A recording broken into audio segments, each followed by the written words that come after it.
Hey everyone, in today's video, I'll show you exactly how to create an independent contractor agreement. This is a very common but useful form that most entrepreneurs will need to have, especially if you hire independent contractors for your business. Every time I hire someone for my business as an independent contractor, this is the exact process I take to create my ICAs. Having a document like this is imperative because it's really going to protect you as the employer. Now, I want to preface this video by saying the method that I'm talking about can be free by signing up for their 1-week trial. So yes, you can create this document for free, but they have a really good deal going on for their yearly subscription, allowing you to create unlimited documents just like this. So what you're going to want to do is go to bit.ly/LawDepot forms, and that's going to take you to this exact page right here. From here, we will search independent contractor agreement. We'll select that. And from here, it's going to ask you a few questions. Now, I've tried to find free forms online, and I'll say it's actually really hard and they're not of good quality. And since this is a very important part of your business to have some type of contract like this, I definitely recommend, especially if you are hiring multiple people, to just sign up for LawDepot. It's really cheap and you'll be able to create forms like this anytime you want. So the first question is, what type of service will the contractor provide? And of course, everyone watching this, it's going to be different. So just tailor this to your specific business. But let's say we are doing office and admin, and then I'll click create my independent contractor agreement. Next, it's going to ask you for your location. So you'll choose which state you're in. I'm in California, so I'll select California, click save and continue. After that, it's going to ask you for the duration. So more specifically, when the contract is going to end. We'll just leave this as is for now and click save and continue. Next, we can actually say what the contractor is being hired to do. So I can do that in an attached document, or I can actually just describe that service right now. Let's say I am hiring a virtual assistant. You guys can be more detailed if you want. Let's say I want to have them compile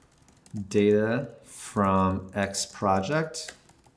Add as many as you want, and then I can click save and continue. After that, I'm going to select the contractor details. So if it's an individual or if it's a corporation or organization. If it's a person, we'll put their name here. I'll just put my name as well as their address. After that, I'll click save and continue. Then it's gonna ask who's hiring the contractor. So we'll select the individual or corporation that does that. Let's say it's Charlie Chain Company. We'll say address, save and continue. I definitely recommend, filling all these in. You can skip these, but it's gonna be better if it's more specific. Here we can add in the billing details. So if you want to do a flat fee, hourly rate, let's say I'm getting paid $20 an hour, no tax, and save and continue. It's going to ask if there's a retainer. In this case, we'll just say no. It'll ask for payment details. So when will the contractor be paid? Let's say it's every 2 weeks. Save and continue. Late payments, we can change this as needed. There's a percentage, we can add that in, save and continue. Ending the contract early. Can either party end the contract early? That's going to depend on you. Let's say yes, and we will need 10 days of written notice. And we can change this here. If either party wants to end the contract early, written notice X days must be given. So we'll just leave it as 10. Do you want to include a warranty? Let's say no. Will the client reimburse reasonable work-related expenses? Yes or no, depending on your business. Will expenses need to be pre-approved by the client? Yes or no. Intellectual property. Will the contractor own any of the intellectual property created under this contract? Probably not. So we'll have it selected as client will receive complete ownership. So that's you, the person that's hiring. Then we have confidentiality. We'll say yes, indefinitely. Do you want to include any additional information? Say yes or no. For now, we'll say no. When will this contract be signed? You guys can select unsure, or you can actually specify a date. Are witnesses required? You can select yes or no. And yeah, that's going to pre-populate all those things. It's going to create that independent contractor agreement for you. We can look through here and see they have all these different things. Yeah, that's basically how you create an independent contractor agreement. Super